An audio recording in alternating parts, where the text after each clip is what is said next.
इस्लामाबाद में वज़ीर आज़म और मौलाना फजल रहमान की मुलाकात, कौमी अमूर से मुतालिक तबादला ख्याल। अख्तर मेंगल की भी प्राइम मिनिस्टर के साथ बैठक। काबीना में शमूलियत के हवाले से तहफ़्फ़ुज़ात पर गुफ्तगू। हुकूमती इत्तेहाद मजबूत बनाने का इरादा। वज़ीर आज़म से नेशनल पार्टी के वफ़द की भी मुलाकात। वज़ारत उज़्मा संभालने पर मुबारकबाद।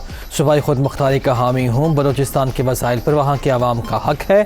शहबाज शरीफ।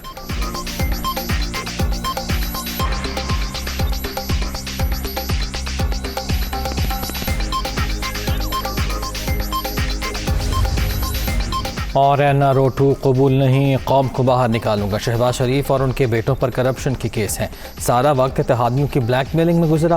पहले हुकूमत का आइडिया नहीं था, अब सब कुछ जानते हैं। पूरी तैयारी से आएंगे, आवाम 2/3 अक्सरियत दें। इमरान खान की गुफ्तगू।